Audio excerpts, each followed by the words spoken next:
ಓಂ ಶಾಂತಿ. ಹಳೆಯ ಪ್ರಪಂಚದಿಂದ ಮಮತ್ವವನ್ನು ಬಿಟ್ಟು ಸರ್ವೀಸ್ ಮಾಡುವ ಉತ್ಸಾಹವನ್ನಿಟ್ಟುಕೊಳ್ಳಿ. ಉಲ್ಲಾಸದಲ್ಲಿರಿ ಸರ್ವೀಸಿನಲ್ಲಿ ಎಂದು ಸುಸ್ತಾಗಬಾರ್ದಂತೆ ತಮ್ಮ. ಸಂಬಂಧವನ್ನು ಗಟ್ಟಿಯಾಗಿ ಇಟ್ಟುಕೊಳ್ಳೋಕೆ ಒಮ್ಮೆ ಕುರುಡು, ಒಮ್ಮೆ ಕಿವುಡ, ಮತ್ತೆ ಒಮ್ಮೆ ಮೂಕನಾಗಿರಬೇಕಾಗತ್ತೆ. ಓಂ ಶಾಂತಿ ಅಣ್ಣ. ಅಣ್ಣ, ಇವತ್ತು ಬಾಬಾ ಹೇಳ್ತಿದ್ದಾರೆ, ಯಾವ ಮಕ್ಕಳಿಗೆ ಜ್ಞಾನದ ನಶೆ ಏರಿರುವುದೋ ಅವರ ಲಕ್ಷಣಗಳೇನು ಗೊತ್ತಾ? ಅವರಿಗೆ ಬಹಳಷ್ಟು ಸರ್ವಿಸ್ನ ಆಸಕ್ತಿ ಇರುತ್ತೆ. ಅವರು ಸದಾ ಮನಸ್ಸ ಮತ್ತು ವಾಚಾ ಸೇವೆಯಲ್ಲಿ ತತ್ಪರರಾಗಿರುತ್ತಾರೆ. ಎಲ್ಲರಿಗೆ ತಂದೆಯ ಪರಿಚಯವನ್ನು ಕೊಟ್ಟು ಪ್ರತ್ಯಕ್ಷ ಪ್ರಮಾಣವನ್ನು ನೀಡುತ್ತಾರೆ. ರಾಜಧಾನಿಯನ್ನು ಸ್ಥಾಪನೆ ಮಾಡುವ ನಿಮಿತ್ತ ಸಹನೆಯನ್ನು ಮಾಡಬೇಕಾಗತ್ತೆ ಅಂದಾಗ ಸಹನೆಯನ್ನು ಸಹ ಮಾಡುತ್ತಾರೆ. ತಂದೆಗೆ ಪೂರ್ಣ ಸಹಯೋಗಿಗಳಾಗಿ ಭಾರತವನ್ನು ಸ್ವರ್ಗವನ್ನಾಗಿ ಮಾಡುವ ಸೇವೆ ಮಾಡುತ್ತಾರೆ. ಅಣ್ಣ, ಇಂದಿನ ಗೀತೆಯಾಗಿದೆ, ಮಾತಾ ಓ ಮಾತಾ ನೀನೇ ಎಲ್ಲರ ಭಾಗ್ಯ ವಿಧಾತ. ಓಂ ಶಾಂತಿ. ಈಗ ನಂಬರ್ ವಾರ್ ಪುರುಷಾರ್ಥದ ಅನುಸಾರ ಮಕ್ಕಳು ತಾಯಿಯನ್ನು ಅರಿತುಕೊಂಡಿದ್ದಾರೆ. ತಾಯಿಯನ್ನು ತಿಳಿದಿದ್ದಾರೆ ಎಂದರೆ ಅವಶ್ಯವಾಗಿ ತಂದೆಯನ್ನು ತಿಳಿದುಕೊಳ್ಳುತ್ತಾರೆ. ಈ ತಂದೆ ತಾಯಿಯ ಸೌಭಾಗ್ಯ ವಿಧಾತ ಮತ್ತು ಭಾಗ್ಯ ವಿಧಾತ ಆಗಿದ್ದಾರೆ. ಈಗ ಒಂದೇ ಧರ್ಮವಾಗಲೆಂದು ಹೇಳುತ್ತಿರುತ್ತಾರೆ. ಆ ಒಂದು ಸರ್ಕಾರವು ಭಾರತದಲ್ಲಿತ್ತು, ಅದನ್ನೇ ಸ್ವರ್ಗವೆಂದು ಹೇಳಲಾಗುತ್ತಿತ್ತು. ಆದರೆ ಯಾರಿಗೂ ತಿಳಿದಿಲ್ಲ, ಇದು 5,000 ವರ್ಷಗಳ ಹಿಂದಿನದ್ದಾಗಿದೆ. ಯಾವಾಗ ಒಂದೇ ಸರ್ಕಾರವಿತ್ತು 2,500 ವರ್ಷಗಳೆಂದು ಹೇಳಬಹುದು. ಏಕೆಂದರೆ ರಾಮರಾಜ್ಯದಲ್ಲಿಯೂ ಸಹ ಒಂದೇ ಸರ್ಕಾರವಿತ್ತು. 2,500 ವರ್ಷಗಳ ಮೊದಲು ಸತ್ಯಯುಗ ತ್ರೇತಾದಲ್ಲಿ ಒಂದು ಸರ್ಕಾರವಿತ್ತು. ಯಾವುದರಿಂದ ಚಪ್ಪಾಳೆ ಹೊಡೆಯಲು 2 ಧರ್ಮಗಳಿರಲೇ ಇಲ್ಲ. ಹಾಗೆಯೇ ಇಲ್ಲಿಯೂ ಸಹ ಹಿಂದೂ ಚೀನಿ ಭಾಯಿ ಅರ್ಥಾತ್ ಸಹೋದರರೆಂದು ಹೇಳುತ್ತಿರುತ್ತಾರೆ. ಮತ್ತೆ ನೋಡಿ ಏನೇನೋ ಮಾಡುತ್ತಿರುತ್ತಾರೆ, ಸಿಡಿಮದ್ದುಗಳನ್ನು ಹಾಕುತ್ತಿರುತ್ತಾರೆ. ಈ ಪ್ರಪಂಚವೇ ಹೀಗಿದೆ. ಸ್ತ್ರೀ ಪುರುಷರೂ ಸಹ ಪರಸ್ಪರ ಹೊಡೆದಾಡುತ್ತಿರುತ್ತಾರೆ. ಸ್ತ್ರೀಯು ಪತಿಯನ್ನು ಸಹ ಹೊಡೆಯಲು ಹಿಂಜರಿಯುವುದಿಲ್ಲ. ಮನೆಯಲ್ಲಿಯೂ ಬಹಳ ಜಗಳವಿರುತ್ತದೆ. ಭಾರತದಲ್ಲಿಯೂ ಸಹ 2,500 ವರ್ಷಗಳ ಹಿಂದೆ ಒಂದೇ ಸರ್ಕಾರವಿತ್ತು ಎಂಬುದನ್ನು ಮರೆತು ಬಿಟ್ಟಿದ್ದಾರೆ. ಈಗಂತೂ ಅನೇಕ ಸರ್ಕಾರ ಧರ್ಮಗಳಾಗಿವೆ. ಆದ ಕಾರಣ ಅವಶ್ಯವಾಗಿ ಹೊಡೆದಾಟಗಳು ಇರುತ್ತವೆ. ಅಹಂಕಾರವಿಲ್ಲದ ಮನುಷ್ಯ ಯಾವ ಧರ್ಮಗ್ರಂಥವನ್ನು ಓದದೆ, ಯಾವ ಮಂದಿರವನ್ನು ಪ್ರವೇಶಿಸದೆ ಮೋಕ್ಷ ಪಡೆಯಬಹುದು. ಅಣ್ಣ, ಬಾಬಾ ಹೇಳ್ತಿದ್ದಾರೆ, ನೀವು ಸ್ವರ್ಗವನ್ನಾಗಿ ಮಾಡುವುದರಲ್ಲಿ ಸಹಯೋಗ ನೀಡುತ್ತೀರಿ.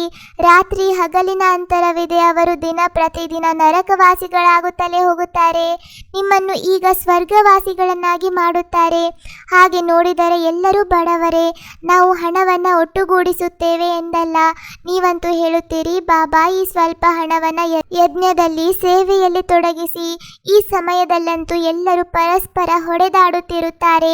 ಒಂದು ರಾಜ್ಯವಾಗಲು ಸಾಧ್ಯವಿಲ್ಲ. ಆದ್ದರಿಂದ ಸರ್ಕಾರಕ್ಕೆ ತಿಳಿಸಬೇಕು, ಸೂರ್ಯವಂಶಿ ಚಂದ್ರವಂಶಿ ಯಾರಿದ್ದಾಗ ಒಂದೇ ರಾಜ್ಯ ಆಡಳಿತವಿತ್ತು. ನೀವು ಸಹ ಅದನ್ನು ಬಯಸುತ್ತೀರೆಂದರೆ ಅದು ಅವಶ್ಯವಾಗಿ ಆಗುತ್ತೆ.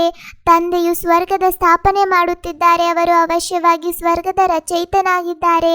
ನಾವು ಒಂದು ದೈವಿ ಸರ್ಕಾರವನ್ನು ಸ್ಥಾಪನೆ ಮಾಡುತ್ತಿದ್ದೇವೆ. ಅಲ್ಲಿ ಅಸುರಿ ಸರ್ಕಾರವಿರುವುದಿಲ್ಲ. ಅದೆಲ್ಲದರ ವಿನಾಶವಾಗಿ ಬಿಡುತ್ತೆ. ನಿಮ್ಮ ಬಳಿ ಬಹಳ ಒಳ್ಳೆಯ ಜ್ಞಾನವಿದೆ. ಆದ್ದರಿಂದ ಬಹಳ ಕೆಲಸವಾಗಬಹುದಾಗಿದೆ. ದೆಹಲಿಯು ಪ್ರಧಾನ ಕೇಂದ್ರವಾಗಿದೆ. ಅಲ್ಲಿ ಬಹಳ ಸೇವೆ ಮಾಡಬಹುದು. ಅಲ್ಲಿ ಒಳ್ಳೊಳ್ಳೆಯ ಮಕ್ಕಳು ಇದ್ದಾರೆ. ಜಗದೀಶ್, ಸಂಜಯನವರು ಇದ್ದಾರೆ.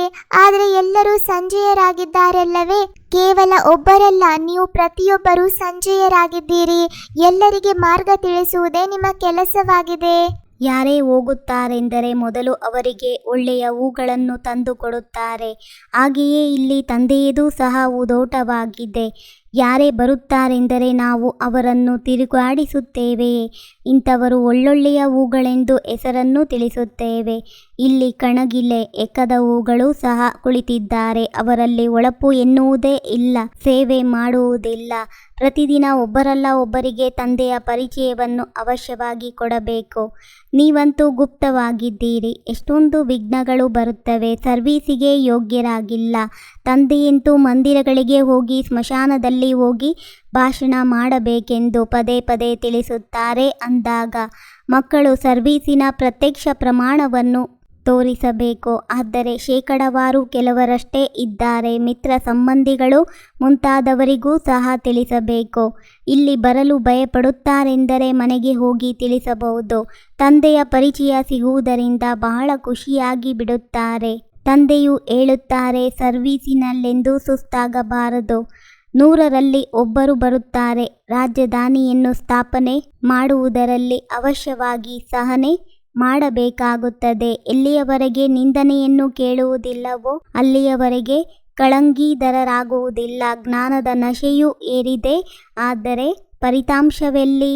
100 ಟೀಕೆಗಳಿಂದ ಮಾಡಲಾಗದ ಪರಿವರ್ತನೆಯನ್ನು ಒಂದೊಳ್ಳೆಯ ಹಿತವಾದ ಮಾತಿನಿಂದ ಸಾಧಿಸಲು ಸಾಧ್ಯವಿದೆ. ಅಣ್ಣ, ಬಾಬಾ ನಮ್ಮೆಲ್ಲರಿಗೂ ಧಾರಣೆಗಾಗಿ ಹೇಳ್ತಿದ್ದಾರೆ.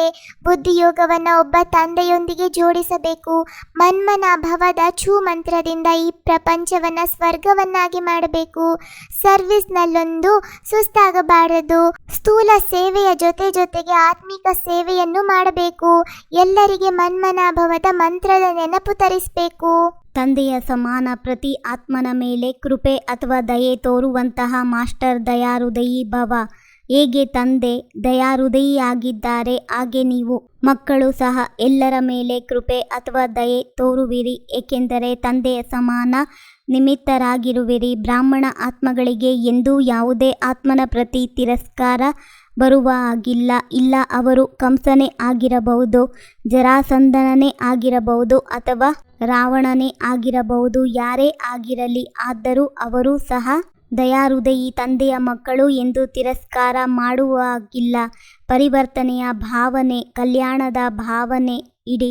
ಏಕೆಂದರೆ ಅವರು ತಮ್ಮ ಪರಿವಾರದವರೇ ಆಗಿದ್ದಾರೆ, ಪರವಶವಾಗಿದ್ದಾರೆ. ಪರವಶವಾಗಿರುವವರ ಮೇಲೆ ತಿರಸ್ಕಾರ ಬರುವುದಿಲ್ಲ. ಮಾಸ್ಟರ್ ಜ್ಞಾನ ಸೂರ್ಯರಾಗಿ ಶಕ್ತಿಗಳ ರೂಪಿ ಕಿರಣಗಳಿಂದ ಬಲಹೀನ ರೂಪಿ ಕೊಳಕನ್ನು ಭಸ್ಮ ಮಾಡಿ ಅಂತ ಬಾಬೂರು ಹೇಳ್ತಿದ್ದಾರೆ. ತಮ್ಮ ನಾನು ಅಂದ್ಕೊಳ್ತೀನಿ ಈ ಅಣ್ಣ ತಮ್ಮರ ವಾರ್ತಾಲಾಪ ನಿಮ್ಮೆಲ್ಲರಿಗೂ ಇಷ್ಟ ಆಗ್ತಾ ಇದೆ. ಇಷ್ಟ ಆಯಿತು ಅಂದರೆ ಲೈಕ್ ಮಾಡಿ, ಶೇರ್ ಮಾಡಿ, ಸಬ್ಸ್ಕ್ರೈಬ್ ಆಗೋದನ್ನು ಖಂಡಿತ ಮರಿಬೇಡಿ.